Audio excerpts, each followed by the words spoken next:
Este sábado se presenta en el Théâtre de la Ville, aquí en París, en su sala de la Place des Abbés, y dentro del ciclo Chantiers d'Europe, Obras de Europa, se podría traducir al español, habrás de ir a la guerra que empieza hoy. Espectáculo en español de Pablo Fidalgo Lareo, en el que reconstruye la historia de su familia y su relación con la Guerra Civil Española. Y precisamente para hablarnos de este espectáculo y de su trayectoria teatral, Pablo Fidalgo Lareo ha sido tan amable de venir hasta nuestros estudios. Buenas tardes, Pablo. Buenas tardes, Jordi. Y sobre todo, muchísimas gracias por haber aceptado nuestra invitación. Gracias a ti.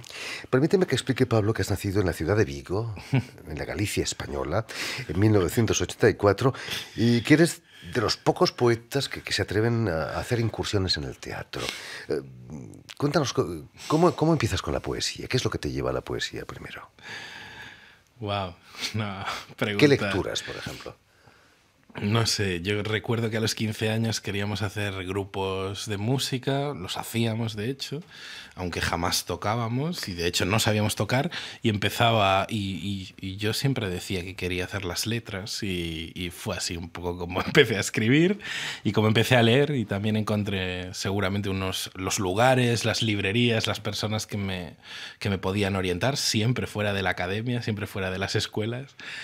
Siempre digo que soy muy autodidacta y nada, sí, así empezó todo allí en la Galicia española, que hubiera sido bueno nacer en la Galicia polaca también para escribir poesía.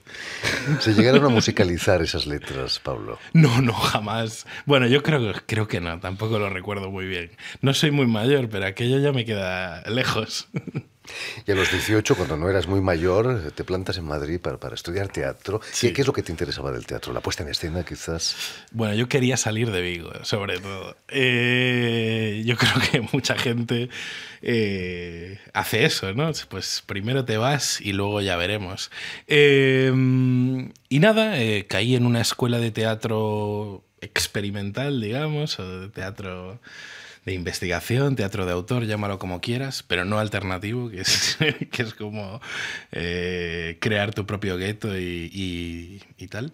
Y caí en un lugar donde seguramente empecé a tener contacto pues, con algunos de los creadores que estábamos nombrando antes de empezar, con Rodrigo García, con los creadores que en ese momento, en el 2002, estaban creando en Madrid. Y nada, empecé a estudiar interpretación. Yo sabía que la interpretación tampoco era lo mío. Y empecé a escribir, empecé a dirigir de alguna forma, y luego ya en la Escuela de Arte Dramático encontré unas personas con las que empezamos a trabajar. Hicimos una compañía y trabajamos muchos años juntos hasta el 2012. Y aunque el teatro de Rodrigo García, del que nos hablabas, está roto con muchos esquemas teatrales, es un teatro de texto también. ¿Te interesaba a ti el teatro de texto? Sí, totalmente, sí. Bueno, yo creo que mucho del teatro contemporáneo más interesante está muy enraizado en lo clásico, incluso diría en lo trágico, en lo pretrágico. Puedes pensar en Rodrigo, pero puedes pensar en Romeo Castellucci, puedes pensar en otras personas quizá menos conocidas, pero sí que, o sea, claro que me interesa saber de dónde viene este teatro, y claro que la idea de catarsis, de los orígenes del teatro, de lo griego, del coro o de la tragedia, sí que siempre me resulta muy inspirador, y algunas personas han escrito sobre estos textos que he creado, sobre mi historia familiar, que tienen seguramente una raíz ahí, que para mí, si está, es inconsciente, pero creo que sí está de alguna forma. Pablo, y un día te levantas y decides dejar Madrid, te instalas en Lisboa. ¿Es cierto que pensabas que Madrid se ha convertido en una ciudad museo? No sé dónde dije eso, pero una ciudad museo. No, o sea, Madrid, cuando yo me fui, en una ciudad donde era muy difícil crear y crecer como creador y estar y existir en el mundo, ¿no? Y incluso eso, pues que un trabajo escénico tuviese un recorrido por España, pues era muy difícil en ese momento, creo que lo sigue siendo, aunque ha habido muchos cambios en las políticas culturales de la ciudad, en general creo que para bien en los últimos tiempos. Pero bueno, también yo tenía una historia muy fuerte con Portugal, con Lisboa, con la lengua portuguesa, y encontré allí un clima, un ambiente, una forma de trabajar que también seguramente precario, porque Portugal también es evidentemente un país pobre. Encontré una forma de trabajar para mí que es mucho más natural para mí que la que tenía en Madrid. Pablo, has escrito el libro Mis padres, Romeo y Julieta.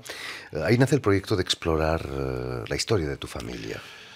Pues sí, bueno, también cuando escribí ese libro, cuando empecé ese libro, o sea, esto ha sido una forma de contarlo después, porque después de hacer ese libro, pues tuve la necesidad de conocer mejor la historia de mis abuelos, propuse a mi abuela hacer una pieza de teatro, aceptó a sus 84 años ponerse en escena después de no haber hecho teatro prácticamente nunca en su vida. Bueno, como que ese libro fue lo que disparó la necesidad de investigar a fondo una historia familiar que a mí me parecía que estaba incompleta o que no era del todo verdadera. Y bueno, y sí, ese libro fue el inicio. Porque el pequeño Pablo Fidalgo escuchaba las historias de sus padres, de sus abuelos ahí en casa, ¿o no? De esas cosas no se hablaba. La idea de un pequeño Pablo Fidalgo me hace mucha gracia.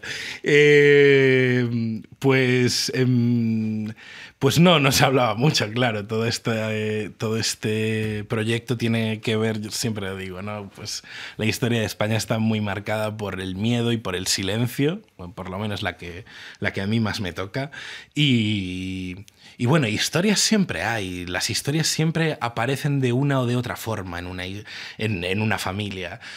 Pero aquí estaban muy en la sombra, o cuando no llegaban completas, o no llegaban desde su esencia.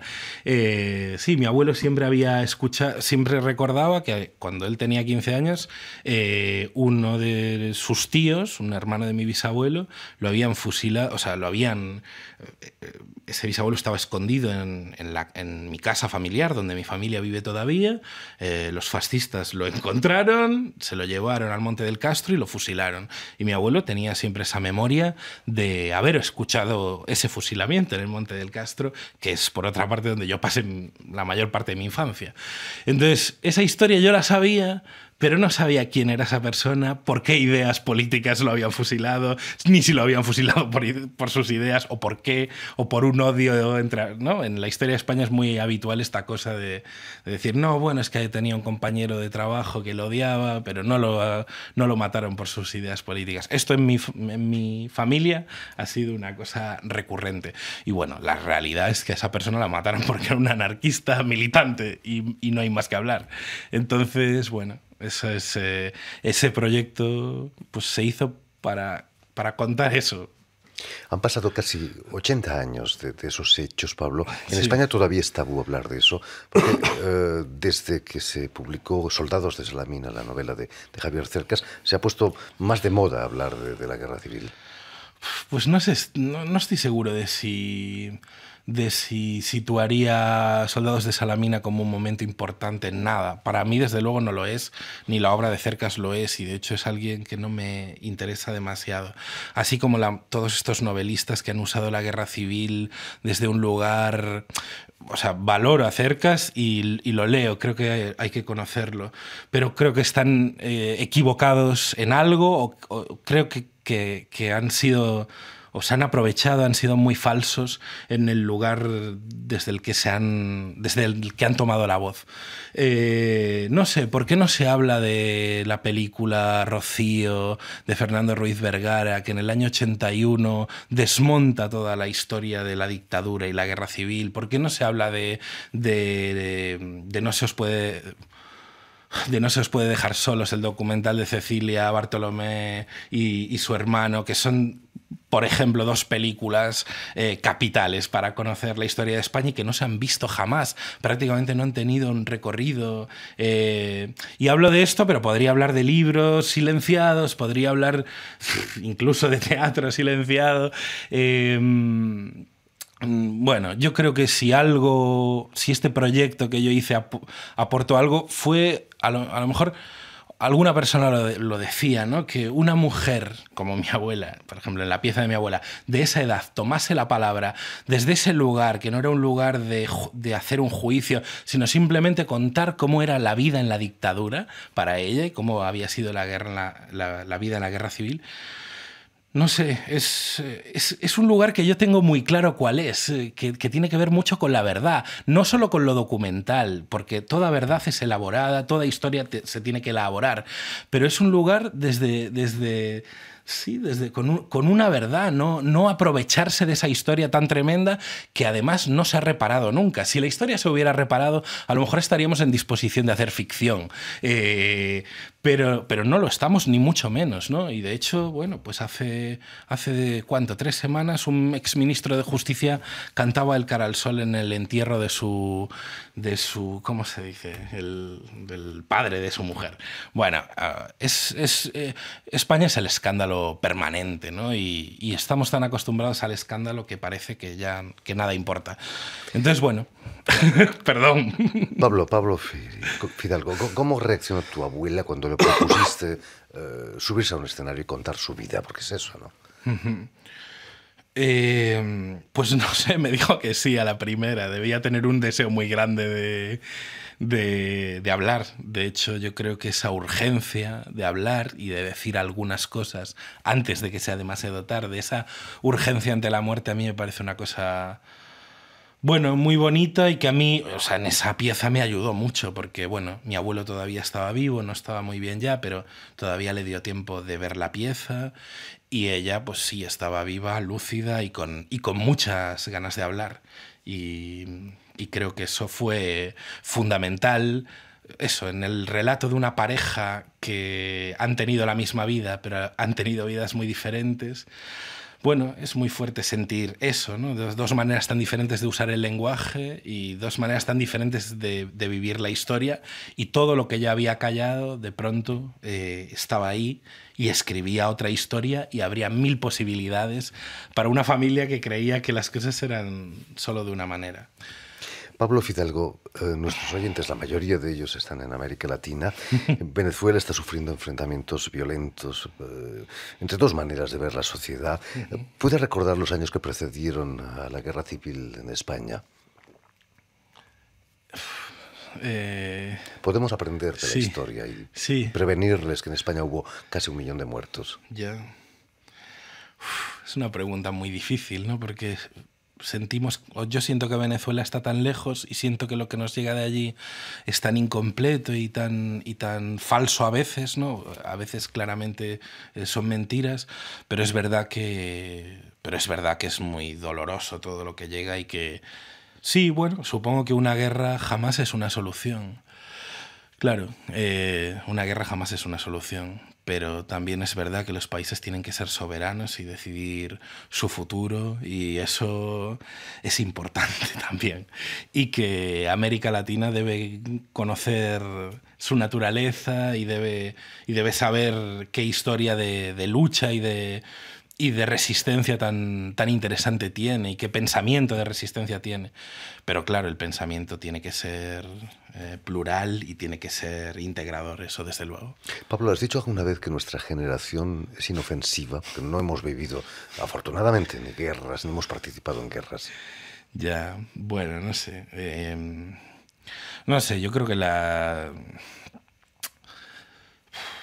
igual es un poco raro decirlo, pero yo creo que la guerra ahora está en otro lado. Es verdad que no hemos ido a la guerra con las armas, pero sí vivimos una violencia diaria y una precariedad diaria, y creo que sí vivimos nuestra guerra, cada uno la suya, ¿no?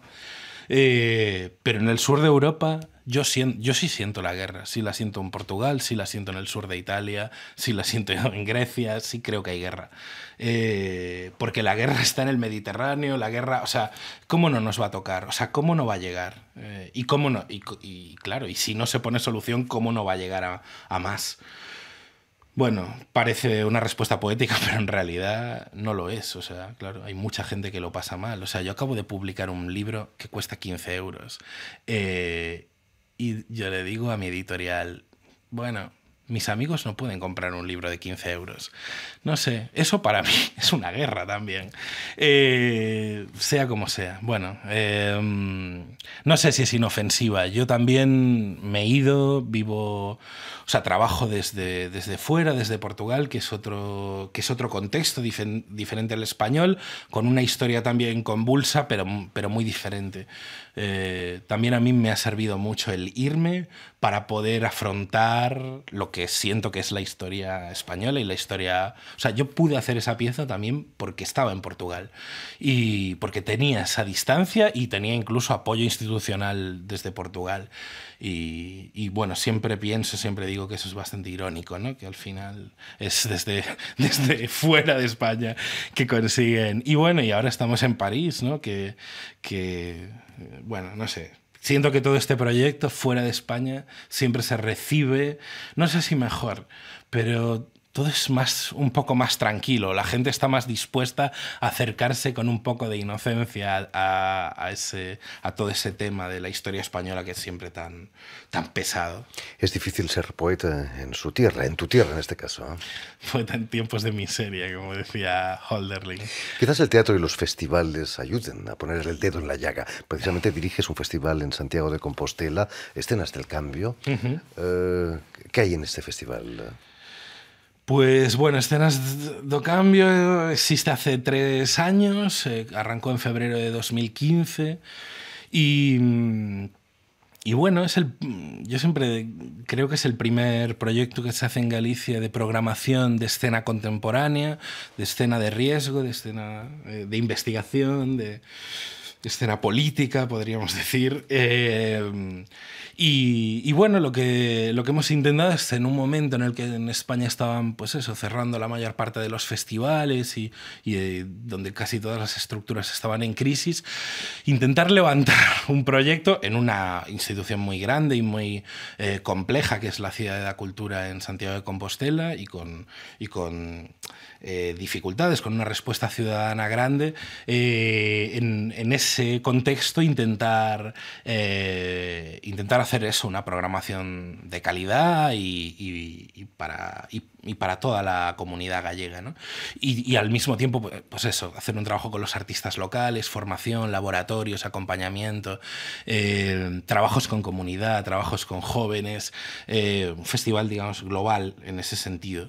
Y bueno, también es algo que completa, digamos, un poco mi proyecto artístico. Yo siempre creo que todo lo que hago tiene que tener una relación, pues para que mi vida no se rompa con tantas cosas al mismo tiempo, ¿no? En fin, Pablo, de momento habrás de ir a la guerra que empieza hoy. Se presenta en el Teatro de la Ville, sí, en la sucursal de Abbés, aquí en París, que ha sido escrita y dirigida por Pablo Fidalgo Lareo. Y si quieres volver a escuchar esta emisión íntegra, incluso verla en vídeo, porque hoy la radio la podemos ver, lo puedes hacer en las redes sociales, en nuestra página web RFI en español, y sobre todo, digamos, demos las gracias a Elena Abril, quien ha estado hoy con nosotros para estar al tanto de la realización de este programa. Muchas gracias, Pablo, y mucho éxito aquí en París. Gracias a ti, Jordi.